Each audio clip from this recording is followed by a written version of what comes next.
Sebenarnya saya bila baca tu sebenarnya hampir menitiskan air mata juga sebab saksi-saksi mengatakan bahawa bila mereka masuk, kepala dipotong, yang lelaki kemaluan dipotong, di badan mereka ditoreh tanda salib, yang wanita diperkosa, dirogol sebelum dibunuh. Mangsa yang dirogol ni sekecil berumur 9 tahun. Bayangkan kanak-kanak 9 tahun. Kekerasan seksual ke atas mangsa-mangsa ni dilakukan secara terancam. Dikongsikan oleh tentera yang melihat keadaan kem tu selepas berlakunya pembantaian tu. Dia kata ada seorang tentera tu bila ditemu ramai oleh wartawan antarabangsa, dia kata kalau aku nampak Richard Sharon aku tembak. Sebab teruk sangat keadaan dalam. Itu sesama tentera Israel. Betul.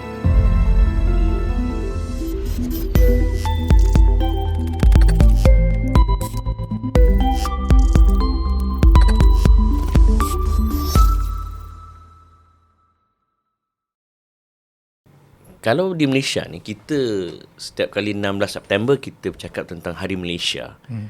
Tetapi dalam konteks global, 16 September 1982 ada satu tragedi berdarah berlaku di Palestin.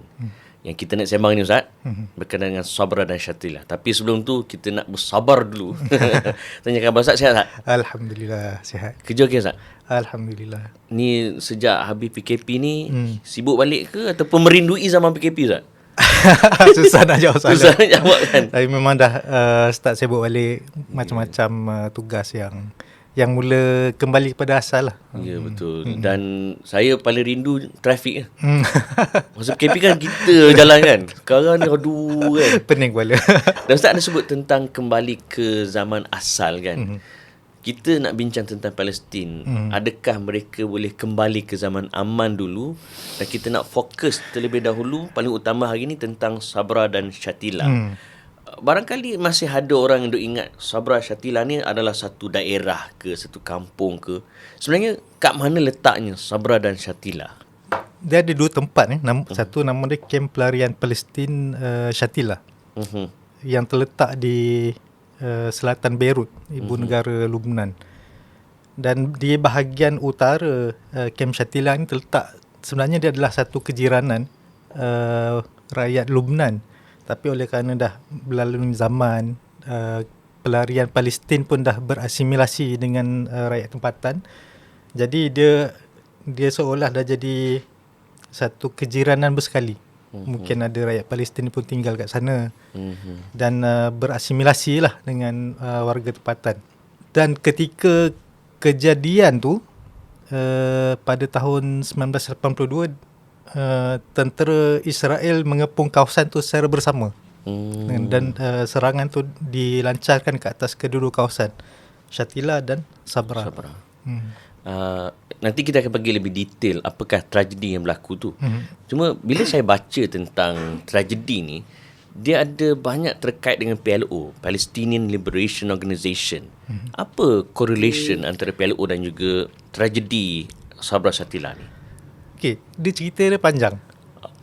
Ringkaskan, Ustaz. PLO ni adalah satu badan dinamakan sebagai Palestinian Liberation Organization ataupun organisasi pembebasan Palestin yang diketuai oleh Yasser Arafat sejak 1969. PLO ditubuhkan lebih kurang pada tahun 1964. Pada asalnya mereka ditubuhkan di Palestin bertujuan untuk membebaskan bumi Palestin, ataupun lebih spesifik dia punya cita-cita adalah untuk mewujudkan sebuah negara Palestin merdeka. Jadi yang ni menarik juga sebab sebenarnya tak pernah wujud sebuah negara Palestin secara kita kata yang ada sempadan Palestin sahaja merdeka, sebab sepanjang zaman mereka berada di bawah pemerintahan khilafah. Yang terakhirnya Turki lah. Terakhir Turki. Tapi bila Turki jatuh dan negara lain menubuhkan negara masing-masing, Palestin dijajah oleh Israel dan mereka bercita-cita untuk membebaskan Palestin dan menubuhkan negara Palestin di bumi Palestin. Kita masih ingat peristiwa tahun 1967, peperangan di antara Israel dan negara-negara Arab yang mengakibatkan kekalahan negara Arab. Jadi rentetan peristiwa tu tadi 1967, negara Jordan yang sepatutnya menguasai ataupun mentadbir Jerusalem ataupun Baitul Maqdis kehilangan penguasaan di atas Baitul Maqdis. Oleh kerana kekalahan ni tadi, PLO berpindah ke Jordan dan melancarkan serangan-serangan di atas Israel daripada Jordan. Jadi kita nampak sekarang ni dia punya peperangan ataupun perlawanan tu antara Israel dan PLO ni bersekali dengan Jordan lah. Ya. Kan, jadi serangan antara tu berbalas-balas dan kemuncaknya lebih kurang tahun 68-69 tu PLO dan Jordan bersama Tahun 69. berjaya mengalahkan Israel dalam serangan ke atas Jordan lah. Tetapi ni isu dia PLO ni bila dia semakin kuat, dia rasa orang lain ataupun dia melihat kerajaan Jordan tu lemah. Dia nampak orang kecil lah. Orang lain kecil. Jadi mereka dengan terus terang mengisytiharkan untuk menggulingkan Raja Jordan waktu tu, Raja Hussein. Jadi rentetan itu berlaku pertempuran dengan bahkan ada 2 kali percubaan membunuh Raja Hussein daripada pihak PLO. Dan akhirnya tahun 1970 mereka dihalau keluar daripada Jordan. Jadi ini permulaan kisah mereka di Lubnan. Jadi kita nampak dia pattern dia ketika PLO berada di Jordan, dia membina daulah dia sendiri ataupun pemerintahan ataupun kita sebut istilah yang famous deep state. State within the state. Kalau bahasa Haraki jemaah dalam jemaah. Jemaah. Jadi dia bina daulah dalam daulah. Tapi bila dia dihalau keluar dari Jordan, dia bina perkara yang sama di Lubnan. Okay, jadi sekarang ni dia dah menimbulkan konflik baru di Lubnan. Ya. Jadi apa masalah di Lubnan? Lubnan ni sejak sekian lama dia didominasi oleh Kristian Maronites atau Al-Maruniyah.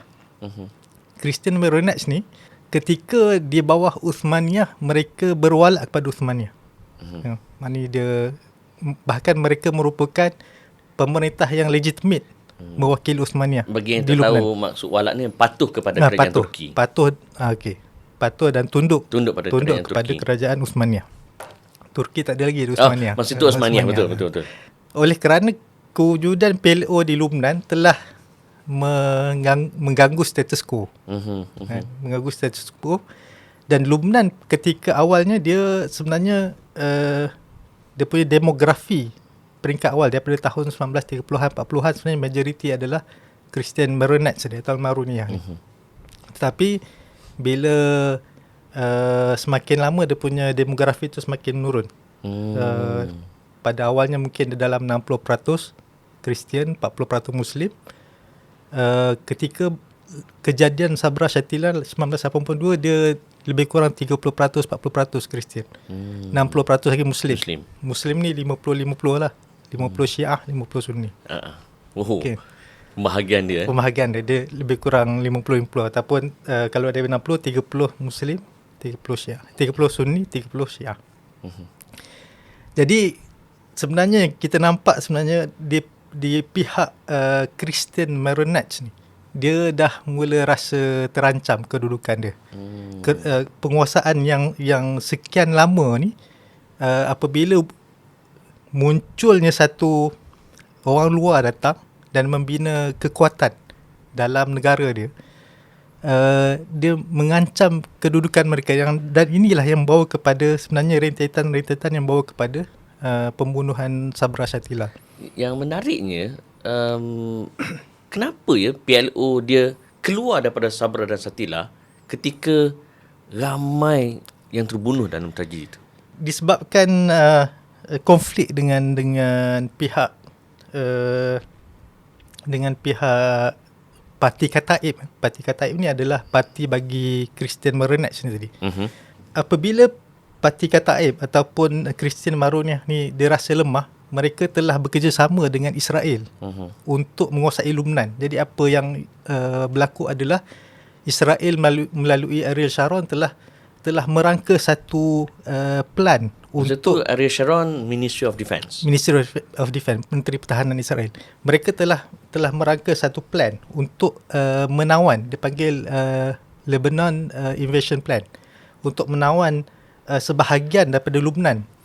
Dan plan ini telah dibentangkan dalam Kabinet Israel dan termasuk dibentangkan kepada Amerika Syarikat. Maknanya mendapat kelulusan.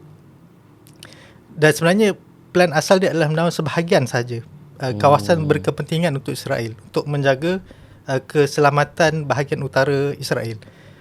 Tetapi bila dia dah masuk, dia punya penguasaan tu disebabkan dia ada kepentingan dengan pihak Parti Kataib daripada Maronites tadi, mereka telah menguasai sampai ke Beirut. Jadi sebab tu kita lihat macam mana tentera Israel menjaga keselamatan tu sampai di Beirut. Itulah kisahnya. Itu kisah dia. Okey. Jadi kemuncak daripada konflik ini, UN dan juga Amerika Syarikat telah menjadi broker kepada satu usaha untuk gencatan senjata di antara PLO, Maronites ataupun Parti Kataib dan juga dengan Israel. Satu perkara yang saya nak sebut juga sebenarnya, di antara sebahagian daripada perancangan Israel ini adalah mereka telah melatih tentera Parti Kataib yang dinamakan sebagai South Lebanese Army ataupun tentera Lubnan Selatan, South Lebanese Army.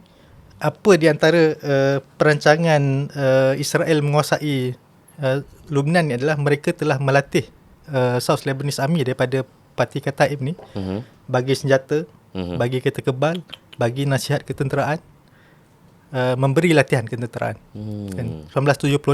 1978 mereka melancarkan plan tadi untuk menawan Lubnan. Jadi sejak 1978 sebahagian selatan telah berada di bawah kekuasaan Israel. Jadi kemuncak daripada konflik-konflik ni, bila Israel masuk, PLO lari ke utara. Daripada selatan ni mereka lari ke utara. Itu yang sebut keluar daripada Sabra Shatila tu.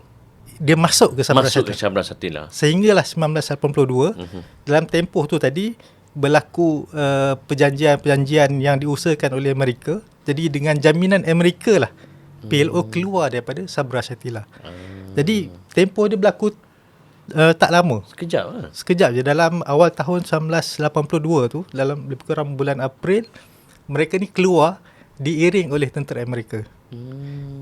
Lebih kurang dalam seingat saya dalam 8,500 orang keluar melalui jalan laut pergi ke Tunisia, dan lebih kurang 2,500 keluar melalui jalan darat pergi ke Syria, Iraq dan Yaman.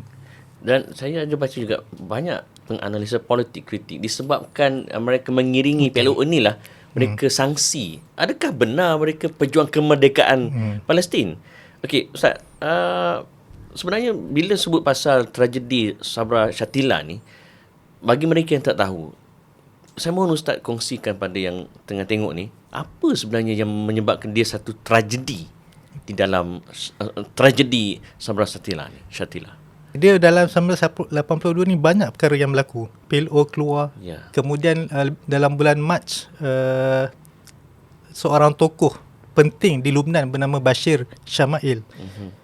Bashir Gamail. Bashir Gamail. Bashir Gamail ni dia merupakan seorang komander kepada South Lebanese Army tadi, yang dilatih oleh Israel. Jadi dia merupakan proksi penting Israel di Lubnan. Dan dia menang dalam pilihan raya menjadi presiden Lubnan pada Mac. Dia sepatutnya masuk bertugas tu dalam bulan September, tapi sebelum dia menjadi presiden tu, pada bulan September dia dibunuh pada 14 September. Jadi Israel kehilangan satu watak penting untuk menguasai Lubnan. Tapi oleh kerana kehilangan kita kata puppet ataupun bidak yang penting, Israel dia ubah keadaan tu untuk memberikan kelebihan kepada dia. Jadi apa yang dia buat, mereka telah menjemput tentera daripada Parti Kataib atau Falangis untuk datang, dan mereka memberikan maklumat palsu mengatakan bahawa yang bertanggungjawab di atas kematian Bashir tadi adalah PLO, sedangkan PLO dah keluar. Jadi dalam tempoh 2 hari mereka pun melancarkan serangan ke atas Sabra Shatila. Berapa ramai terkorban dalam tragedi itu? Ada banyak laporan. Ada yang kata 700, ada yang kata 200, ada yang kata 400, tapi yang paling tinggi kata lebih kurang 3,000 orang yang terkorban. Termasuk wanita, kanak-kanak. Wanita, kanak-kanak. Jadi sebenarnya saya bila baca tu sebenarnya hampir menitiskan air mata juga sebab dahsyat. Penyembelihan manusia.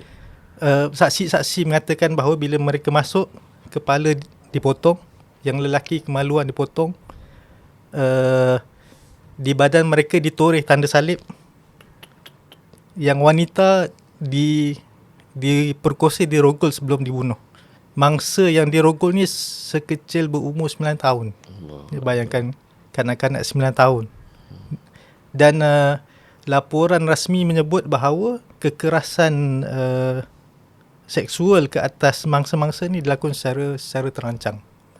Bila saya sebut tadi pasal salib tadi, sebab media harus perdana ketika itu menyebut Kristian yang bunuh Muslim, tapi kenapa Yahudi dipersalahkan?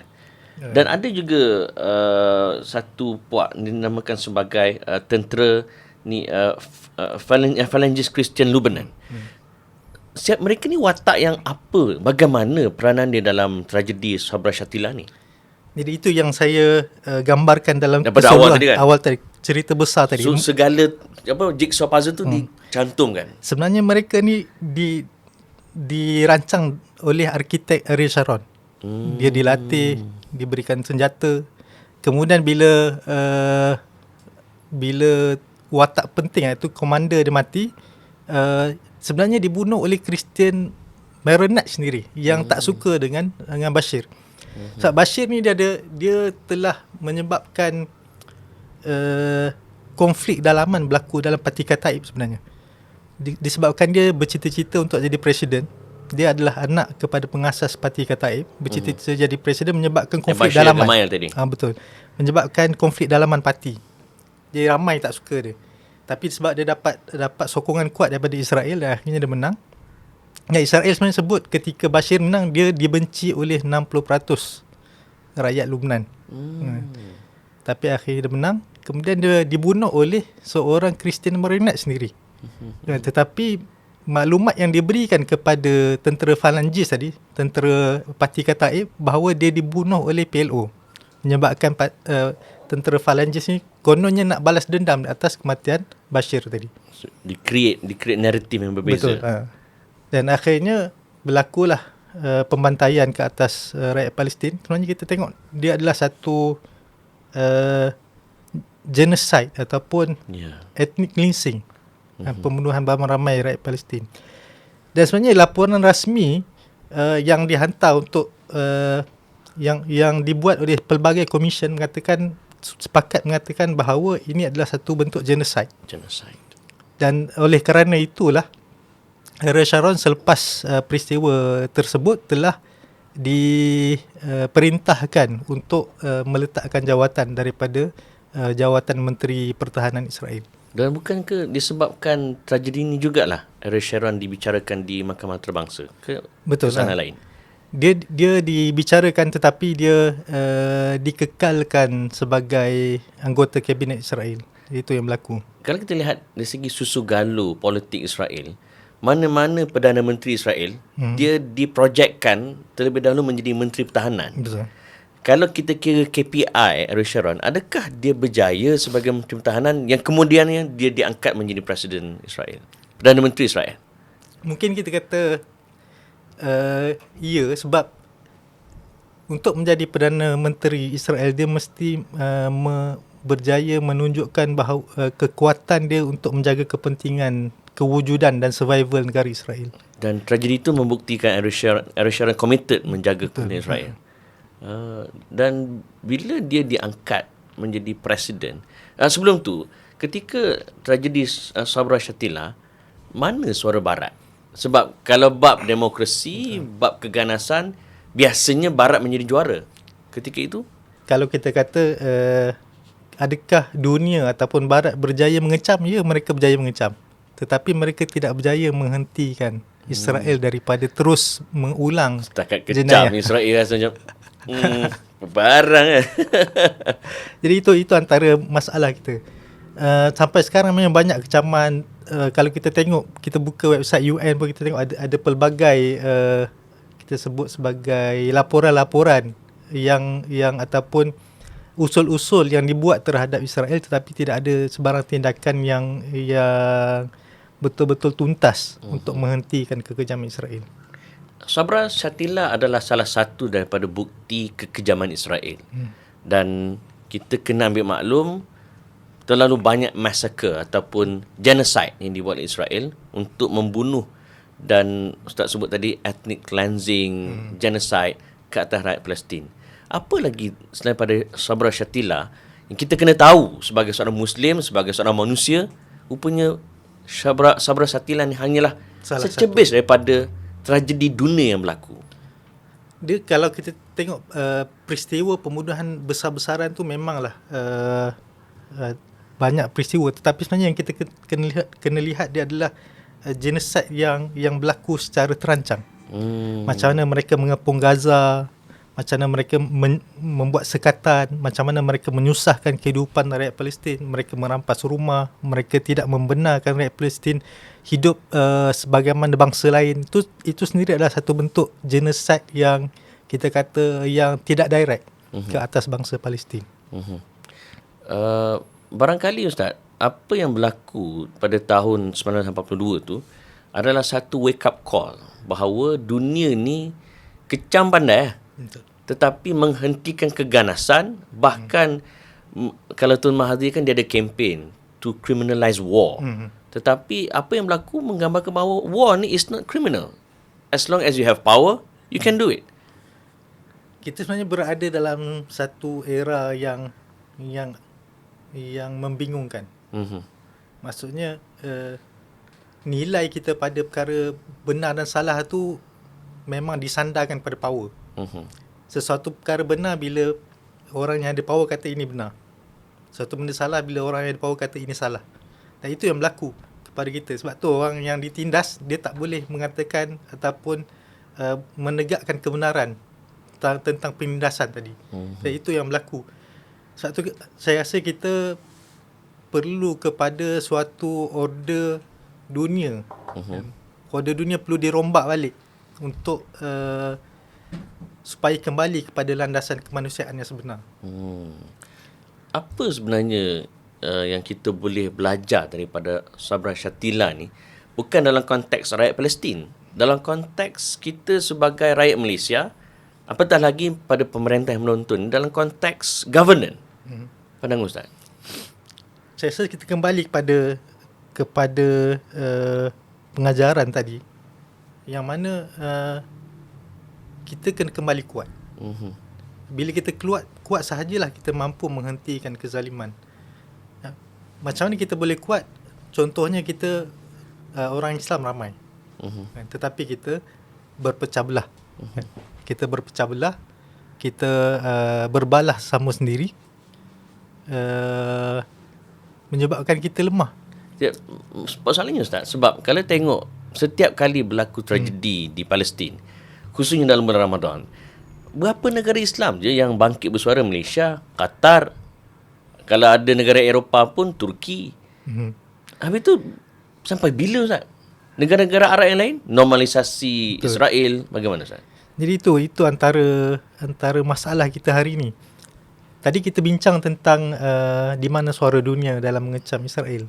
Di saat dunia sedang mengecam jenayah Israel, tapi ada negara-negara Arab yang mula mengiktiraf. Mula mengiktiraf Israel bukan sebagai sebuah negara. Tegang-tegangan. Jadi ini saya rasa satu perkara yang kita kena lihat bahawa di belakang tabir sebenarnya berlaku pelbagai perancangan, berlaku konspirasi untuk memastikan survival Israel. Saya cuma nak menarik untuk saya kongsikan adalah tentang peristiwa Sabra Shatila ni dilakukan secara terancang dan rahsia, sehingga bahkan tentera Israel sendiri pun tak tahu apa yang berlaku di belakang tabir. Dia orang pun terkejut Dia orang terkejut. Jadi apa yang dikongsikan oleh tentera yang melihat keadaan kem tu selepas berlakunya pembantaian tu, dia kata ada seorang tentera tu bila ditemu ramai oleh wartawan antarabangsa, dia kata kalau aku nampak Richard Sharon aku tembak dia. Uish. Sebab teruk sangat keadaan dalam tu. Itu sesama tentera Israel. Betul. Menunjukkan kedahsyatan apa yang berlaku dalam tu. Di Israel mainkan peranan yang sangat signifikan. Mereka merancang, mereka mengepung kem Sabra Shatila, tidak membenarkan siapa keluar masuk. Kemudian mereka memberikan laluan kepada tentera Falangis tadi ataupun tentera Kataib tadi untuk masuk kem Sabra Shatila. Dan peranan penting mereka juga adalah mereka tembak ke udara dengan flash, suar, supaya terang keadaan dalam kem di waktu tengah malam tu, untuk membantu tentera Falangis masuk lorong-lorong dan sebagainya. Okey, dan saya rasa apa yang berlaku tu, ya, kita sedih. Dan saya yakin kita tak boleh hanya romantis dengan sejarah. Betul. Apa yang kita boleh buat dalam konteks kita Malaysia agar tidak berulang lagi tragedi seperti di Sabra Shatila? Sebab saya tengok beberapa tahun lalu tragedi Shah Jarrah, walaupun dia tidak seteruk Sabra Shatila, tetapi ia menunjukkan seolah-olah kita tak boleh buat apa-apa. Macam mana tu, Ustaz? Kita di zaman moden ni, kita lahir dalam satu era negara bangsa. Kita diblok-blokkan dengan identiti bangsa. Ya. Aku Malaysia Dan sempadan negara. dan sepadan geografi negara. Dan bila kita melihat apa yang berlaku kepada terutamanya umat Islam lain di tempat lain, kita anggap dia negara berbeza, kan? Sedangkan apa yang diajar oleh Rasulullah adalah kita adalah ummatan wahidah. Kita adalah umat yang satu. Apa yang berlaku kepada saudara kita sebenarnya adalah malapetaka ke atas diri kita sendiri. Jadi itu masalahnya. Kita melihat itu adalah Palestin dan itu bukan Malaysia. Jadi kita kena kembali kepada identiti kita sebagai umat. Ini saya rasa cabaran. Kita senang nak cakap tapi susah untuk sembang kat podcast lagi senang kan. Baik Ustaz, apa pesan Ustaz kepada para penonton supaya kita ni ambil cakna lah, jangan sampai berlaku sekali lagi tragedi seperti Sabra Shatila, barulah kita nak bangkit balik. Dan kalau boleh kita menyokong Palestin ni bukan bermusim. Dia apa-apa kezaliman, pembantaian, pembunuhan ke atas sesiapa saja, bukan rakyat Palestin saja. Itu adalah sebenarnya satu pembantaian ke atas kemanusiaan. Mana kalau kita masih ada nurani sebagai manusia, kita tak boleh terima apa bentuk kezaliman, pembunuhan ke atas sesiapa, walaupun mungkin bukan Muslim, apatah lagi Muslim. Maknanya lebih tinggi kewajipan kita untuk menegakkan keadilan tadi. Jadi saya rasa naluri kita perlu diluruskan kembali. Diluruskan maksudnya Ustaz? Diluruskan maksud kita tidak boleh terperangkap dalam kerangka-kerangka yang diwujudkan oleh pihak-pihak tertentu zaman sekarang ni. Contohnya kita punya naluri dibentuk oleh naratif-naratif UN, PBB dan sebagainya. Salah seorang tetamu kita, Lin Saleh, dia berkongsi di Indonesia sudah ada satu web yang mengajak rakyat Indonesia berbahasa Indonesia untuk dia berkempen untuk menyokong Israel. Pandangan Ustaz, adakah ini memang genuine orang Indonesia buat, ataupun Israel ini kan power bab distraction, bab psycho, bab propa ni? Sebenarnya memang di sepanjang beberapa dekad ini, antara bangsa yang masih sukar untuk mesra dengan agenda Zionis dan Israel adalah bangsa kita lah. Melayu, Malaysia, Indonesia dan sebagainya. Kita kalau maki orang, kau Yahudi, marah. Mungkin dia suatu pelaksanaan yang terancang, macam mana nak memenangi hati orang Melayu atau bangsa Nusantara ni. Wallahualam. Mungkin dia diupah ke dan sebagainya lah. Ustaz, ada kenal tak selama dalam Aman Palestin, dalam perjuangan membela Palestin ni, bertemu dengan ahli keluarga ke ataupun mereka yang pernah jadi mangsa di Sabra Shatila? Setakat ni kalau jumpa personal belum lagi, tapi saya memang banyak membaca laporan-laporan, menonton dia punya temu ramah survivor daripada Sabra Shatila ni untuk memahami sebenarnya apa sebenarnya yang berlaku. Adakah mereka mengalami trauma yang teruk sampai sekarang? Trauma itu dia bukan saja kehilangan ahli keluarga, menyaksikan jenazah ahli keluarga tu tadi. Masya Allah. Okay, Ustaz, kata-kata akhir sebelum kita melaburkan tirai, supaya ialah Sabra Shatila ni bukan sekadar kita bercerita tentang sejarah semata-mata. Jadi Sabra Shatila ni adalah parut dalam tubuh ummah yang belum sembuh sebenarnya. Masih lagi berdarah.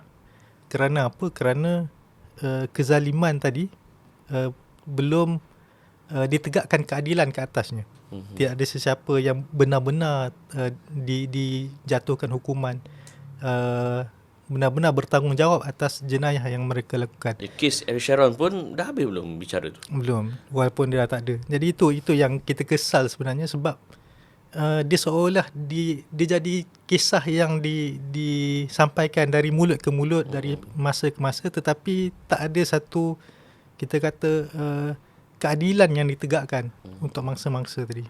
Masya Allah. Ustaz Salman, jazakallah khair kerana menjadi tetamu dalam AP Podcast.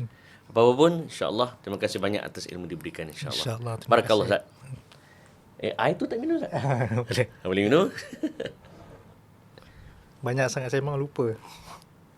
Dah sejuk dah air saya.